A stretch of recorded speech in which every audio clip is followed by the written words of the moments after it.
Country Diggers. I am back from Florida, and it was a trip. I liked it up until I got sick. I usually like Florida up until I get sick. But anyway, I'm going to do a history on how beer changed history. Now, this is October, so I thought I'd do it for Oktoberfest. So stay tuned. Alright, this is 15 times beer changed history. And y'all please forgive me if my voice cracks up. But this is by Steve Wright from Ranker.com. Okay. There are so many ways beer changed history. You have to wonder just what kind of world we would live in if the vital hoppy nectar had never been invented. From the earliest civilizations to modern society, beer has had a major impact on the trajectory of history. The power of beer should be of no shock to anyone. But the sheer amount of history beer has shaped is stunning. Now, to me, I don't like the taste of beer. I don't like the taste of alcohol. So I don't drink it. But I love to find the bottles and I love the history behind it. So this is why I'm doing histories on stuff. Okay, number 1. Beer is the foundation of civilization. It was originally theorized that migratory humans settled to harvest grain from which bread was made. In 2013, a paper appeared in the Journal of Archaeological Method and Theory suggesting that harvesting barley for beer predated harvesting wheat for bread by more than 3,000 years. The paper cited archaeological evidence from the Mediterranean and was corroborated by evidence found in Mexico. This means that critical developments in human civilization, from the plow to irrigation to the wheel, were driven by a love of beer. This argument suggests beer is the reason civilization began. Number 2, beer built the pyramids. Without beer, we wouldn't have the only one of 7 wonders of the ancient world still standing. As it turns out, the Egyptians used beer as medicine and currency for those who built the pyramids.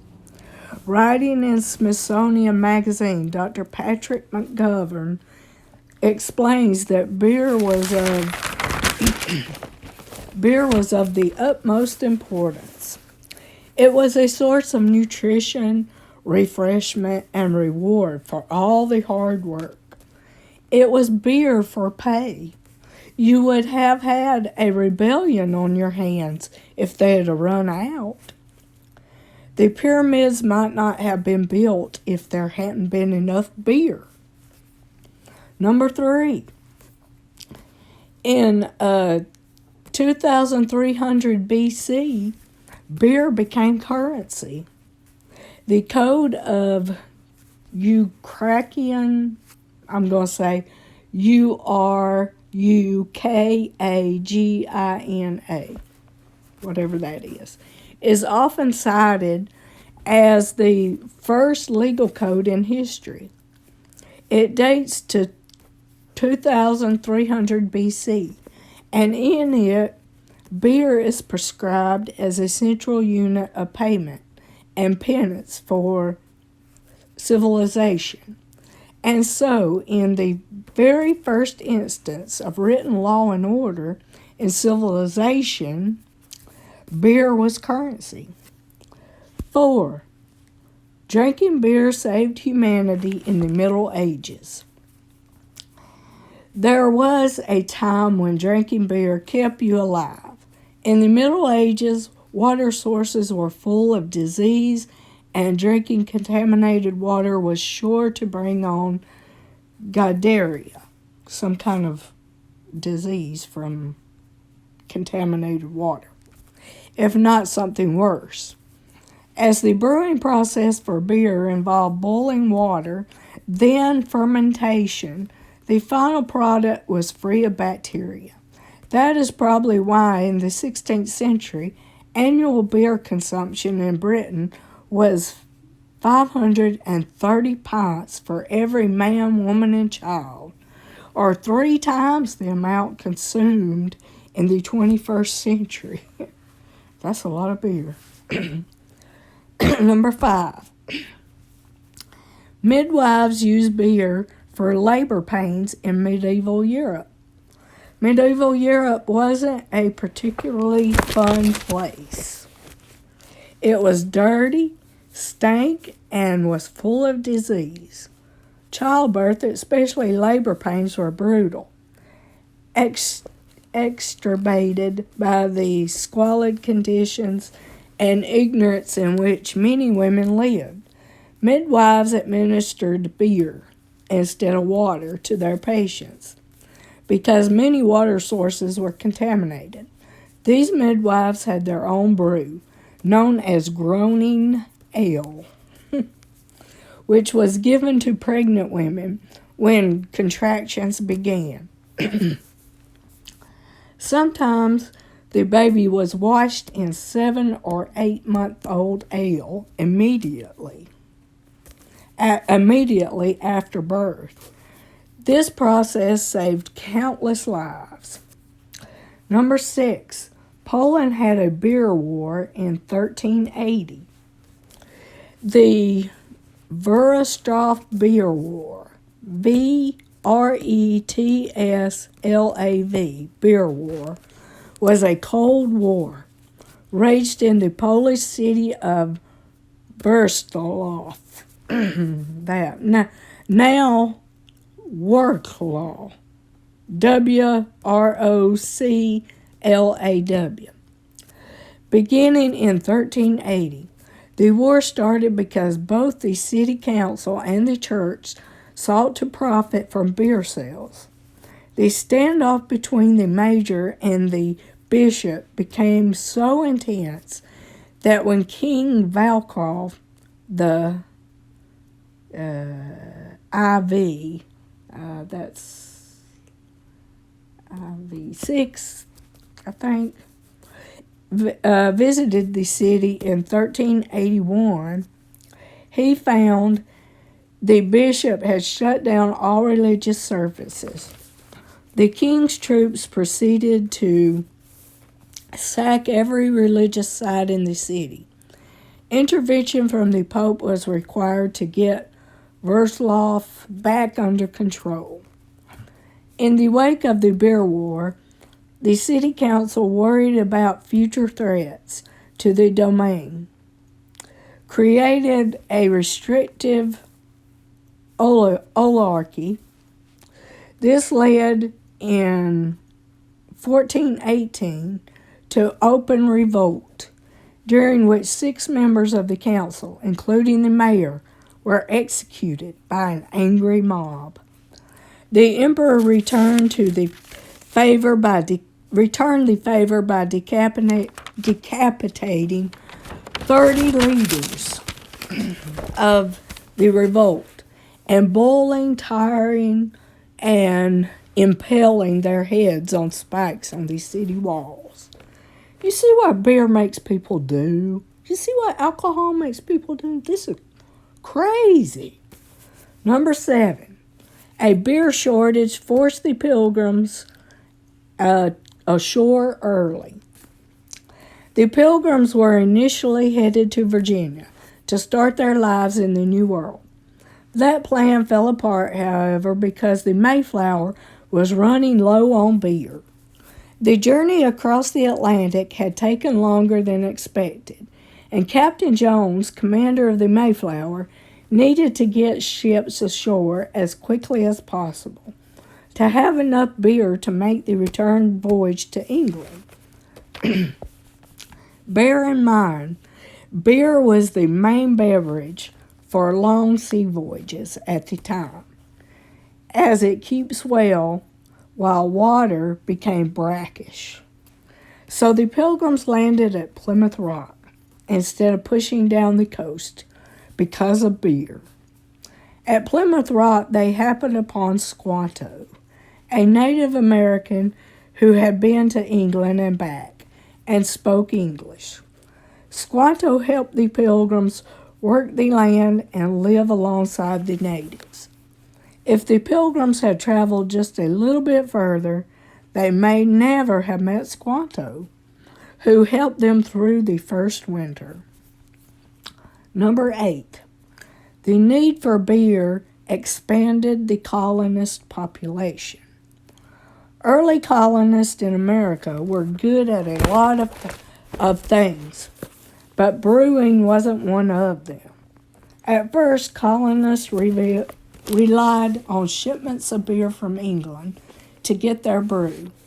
Fed up with waiting for ships to cross the oceans in 1609, colonists placed a full-page advertisement in a London newspaper looking for experienced brewers to come to the New World and share their skills. It was the first help-wanted ad in the New World. A number of brewers took up the offer, and thus began America's first brewery. Number 9. Beer inspired the American Revolution. I thought it was taxes on tea. But, nah. In a world before conference calls and the internet, big decisions were made on a personal level.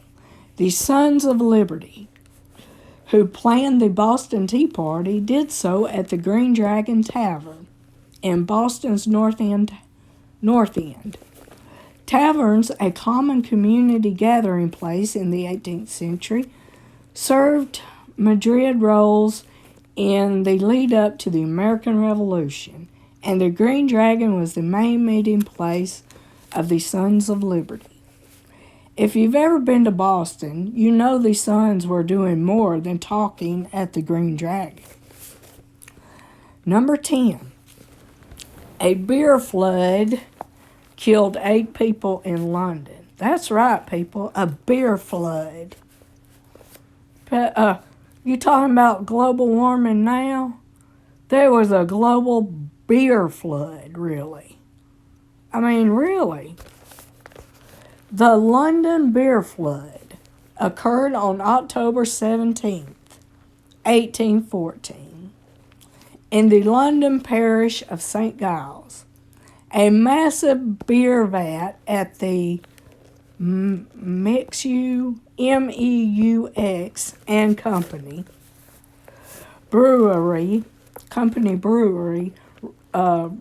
ruptured, causing a domino effect, resulting in 388,000 gallons of beer spewing into the streets.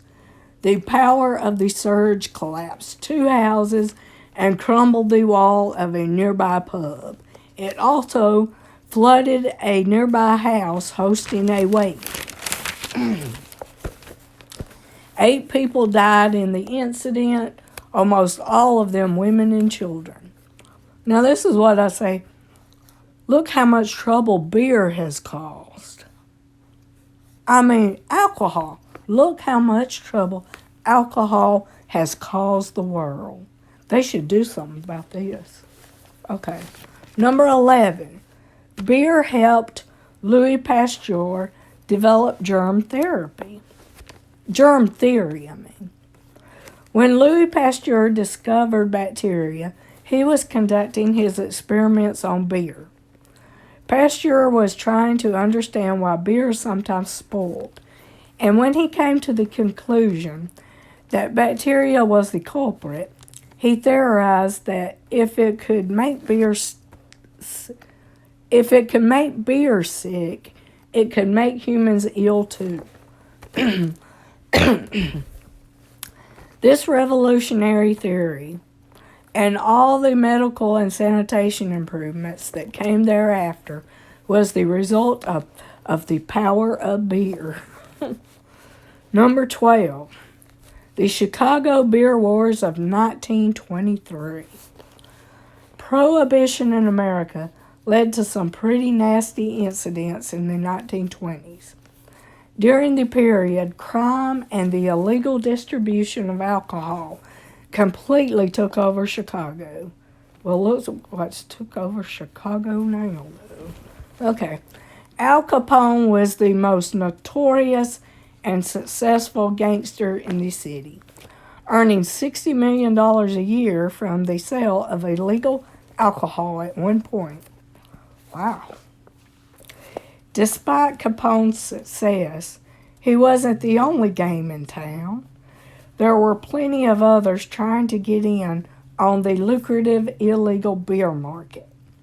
In fact, at the time, Frank McErlin had a nastier reputation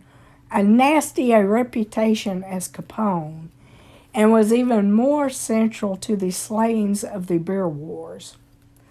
The Illinois Crime Survey called him the most brutal gunman who ever pulled a trigger in Chicago. Well, I don't know if that's true anymore, but anyway. Number 13. Beer put Milwaukee on the map. Without beer, Milwaukee is your standard northern Midwestern city. With beer, Milwaukee became one of the most dominant and important cities in America in the late 1800s, and stayed so through the 1950s. Ironically, one of the greatest reasons for the successes of Milwaukee's breweries was the Great Chicago Fire of 1871. The fire decimated the Chicago brewing industry and provided Milwaukee with a huge market just a few hours down the road. Using already strong railroad links to move beer out of Chicago and around the country cemented Milwaukee as the leading economic player in America. Number 14. Beer created a record-breaking mentality. The first Guinness Book of World Records was published in 1955. The book was the brainchild of Sir Hugh Beaver, who was the managing director of Guinness Breweries. On a hunting trip in 1951, Brewer missed a shot at a golden plover. A lively debate ensued, of the type of often heard in pubs after a few pints of beer, about the fastest game bird in Europe. Beaver wanted to make a book that would settle such arguments, and the Guinness Book of World Records was born. Number 15. The creation of Southwest Airlines. As of 2016, Southwest Airlines has the leading market share in domestic U.S. flights. The concept for the airline and its triangular Texas route map was conceived on a cocktail napkin in 1966, on a night when Herb Keller and Roland King had a few too many beers. The San Antonio to Houston to Dallas commuter service has grown massively in scope since its humble beginnings. The airline now flies all over the country and is expanding internationally. Okay, that was 15